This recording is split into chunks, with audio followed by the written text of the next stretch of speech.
Selamat siang Pak Elis. Selamat siang Pak Edi. Apa kabar Pak Elis pada siang hari ini? Sehat Pak. Sehat Sehat, walafiat Pak. alhamdulillah. Eh, Nampaknya dari Pak Elis ada yang mau dibicarakan bagaimana keadaan anak-anak pada hari ini, Pak?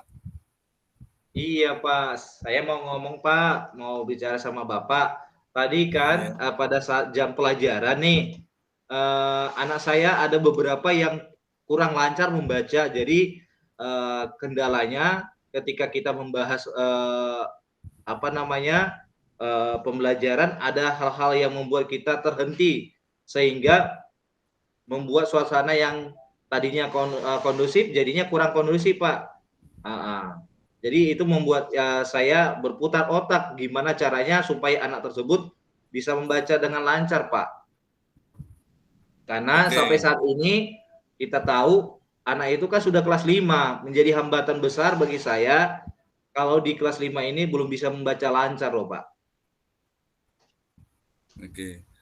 Oke, mohon terima kasih Pak Elis sudah mengutarakan atau membicarakan apa yang menjadi kendala atau hambatan pada siang hari ini, di mana Ya, saya Pak. merangkum tadi bahwa ada beberapa anak. Ibu, mohon izin Bapak mengajar kelas Saya mengajar kelas 5 Pak. kelas 5 SD, kurang lancar dalam membaca. Iya Pak. Nah, di sini Bapak mengajar di kelas 5. Jadi mungkin ada yang dijabarkan lagi selain itu, Bapak? Iya Pak, tadi ketika kita belajar tematik, tema 5, jadi ada beberapa anak tersebut yang belum lancar membaca sehingga ketika kita bertanya mengenai pokok pikiran, peredaran darah, dia terhambat di situnya Pak, karena dia belum bisa membaca dengan lancar dan menyimak apa yang dibaca itu belum dapat dia terapkan dalam kehidupannya Pak. Jadinya ada itulah hal-hal yang membuat kita kurang kurang kondusif, maksudnya kurang tercapai tujuan yang kita inginkan. Nah, saya maunya tadi itu anak itu bisa lancar membaca. Kalau dia lancar membaca, otomatis apa yang kita apa yang dia mau, tahu apa yang dia baca juga. Maksudnya pertanyaannya nyambung dengan jawabannya gitu. Baik, terima kasih. Kalau menurut pengamatan Pak Elis, siswa yang lancar membaca itu yang bagaimana ukuran keberhasilannya ya Pak ya?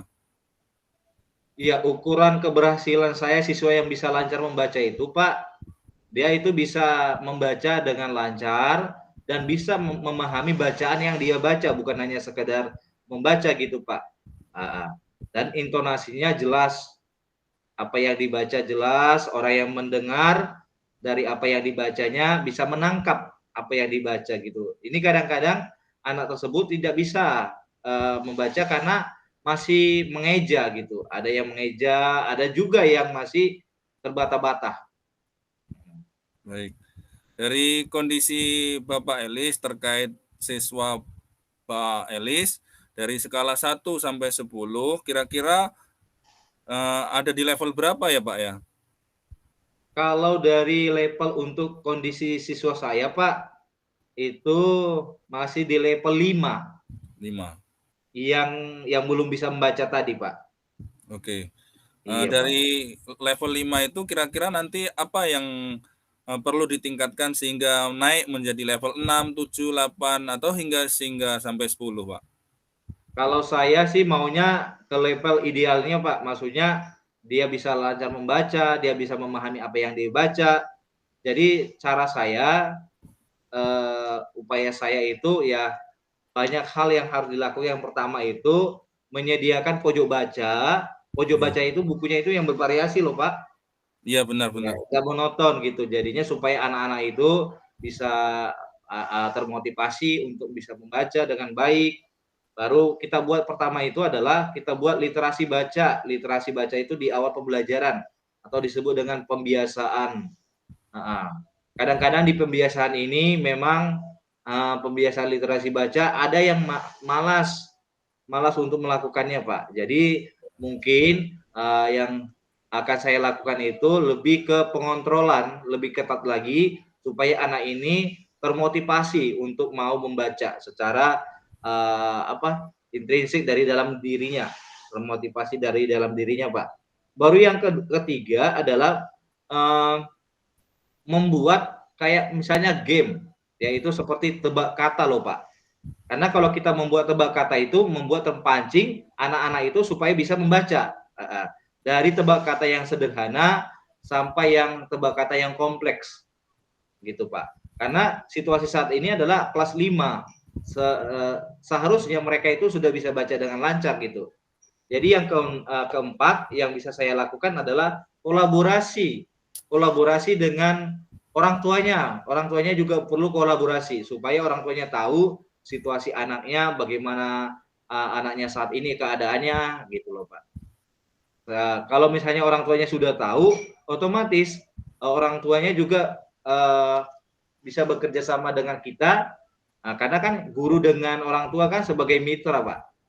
Mitra Baik. supaya orang tuanya tahu keadaan anaknya dan bisa juga membantu kita, Pak. Bapak sudah mengutarakan kiat-kiat atau opsi-opsi yang ingin Bapak lakukan. Nah, sekarang kira-kira hambatan yang mungkin menghalangi Bapak dalam meraih tujuan yang sudah ingin Bapak rencanakan.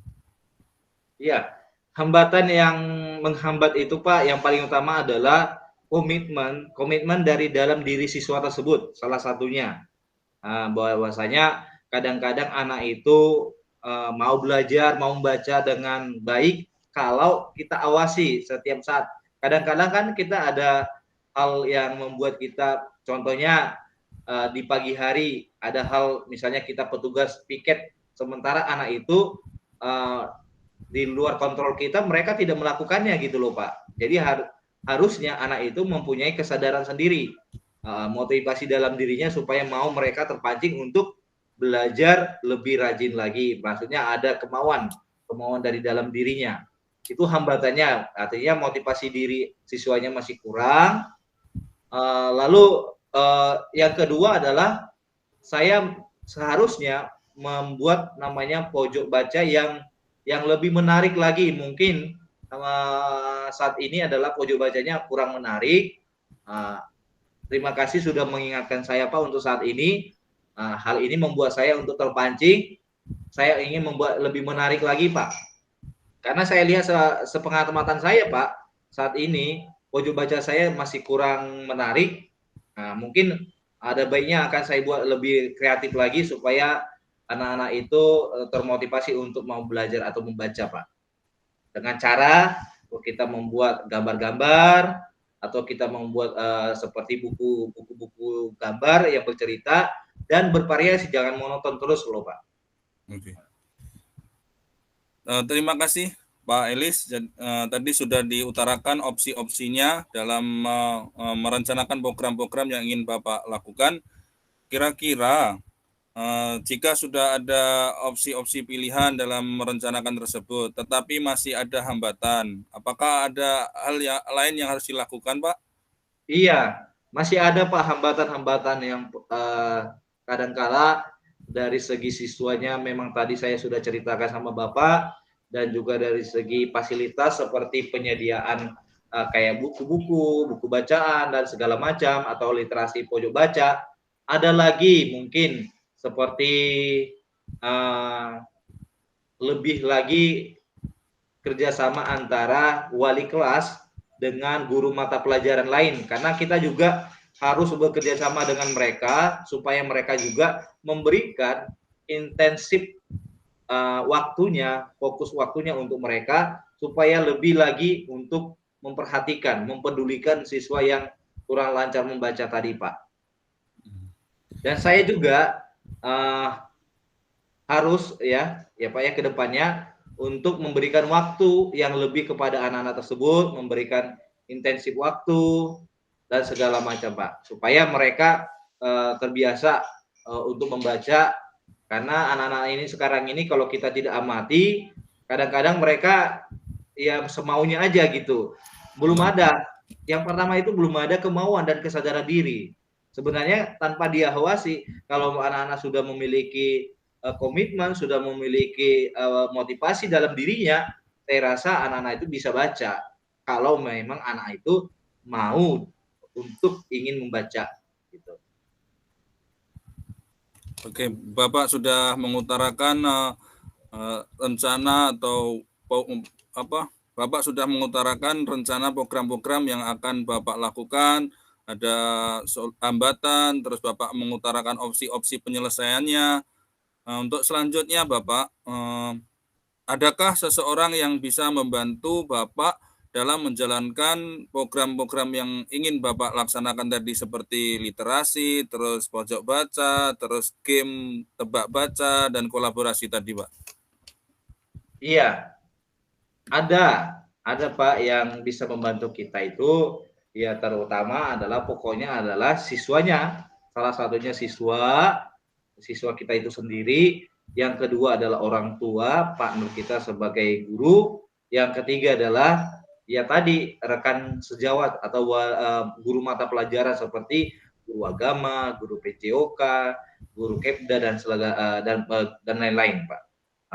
Belum lagi ya kerjasamanya kita atau bantuan dari misalnya kepala sekolah yang memfasilitasi atau sekolah yang memfasilitasi itu salah satu merupakan partner kita untuk bisa membentuk anak ini yang lebih bagus lagi atau bisa membaca lagi gitu loh Pak. Kira-kira butuh waktu berapa lama Pak Elis menjalankan program-program tersebut? Sebenarnya waktu untuk menjalankannya ini harusnya itu ya tidak terlalu lama ya. Kalau memang anak itu sejalan dengan kita dan memiliki kemauan, saya rasa waktu untuk dia bisa membaca dengan lancar, waktunya cukup ya jangan sampai tamat kelas 5 lah, jangan sampai naik kelas 5. Sebelum naik kelas 6, sorry, dia harus sudah bisa baca dengan lancar. Oke. Dan itu akan dilakukan mulai dari besok setiap hari. Di pembiasaan setiap hari, Pak. Oke. Tadi Bapak Elis sudah mengutarakan apa yang ingin dilakukan, apa yang mau dijalankan untuk kedepannya. Nah, kira-kira adakah seseorang yang membantu mengingatkan Pak Elis untuk menjalankan komitmen ini? Kan kira-kira kan nanti di pertengah perjalanan kira-kira ada kendala ataupun ada kita semangatnya dalam menjalankan program tersebut naik turun komitmennya. Adakah yang orang yang mengingatkan dalam menjalankan komitmen tersebut, Pak? Iya, ada yang mengingatkan kita itu ya kadang-kadang ya teman kita juga, rekan sejawat yang mengingatkan kita supaya kita karena kan namanya di sekolah itu semuanya adalah ya teman sejawat yang selalu membantu dikala kita bagaimana teman harus siap sedia gitu.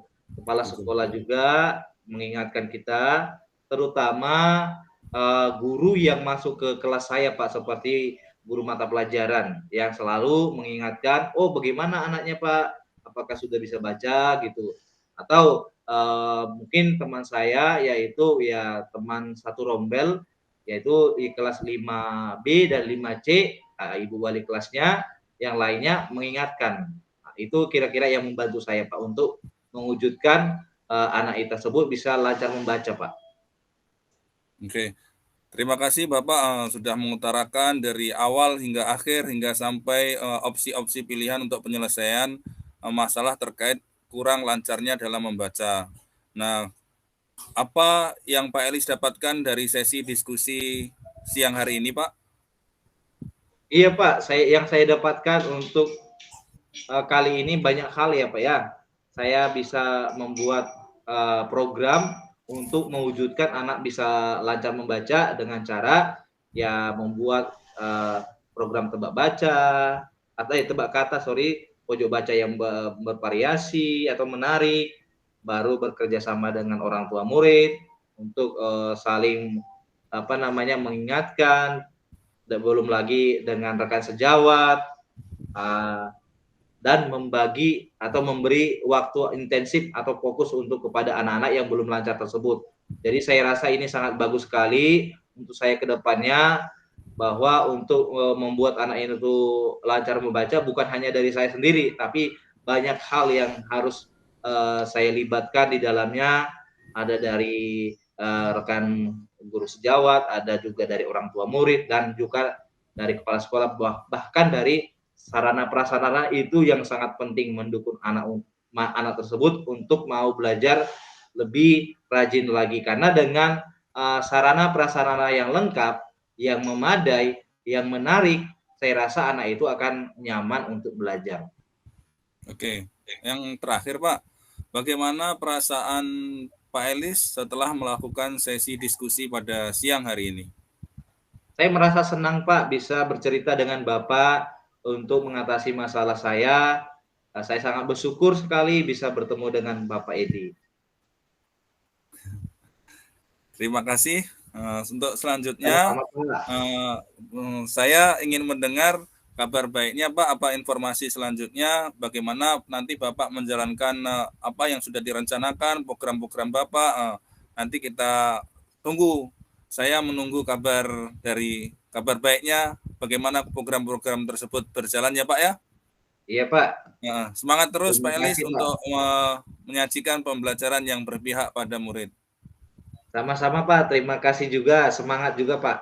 Selamat siang Pak Elis. Selamat siang juga Pak Edi.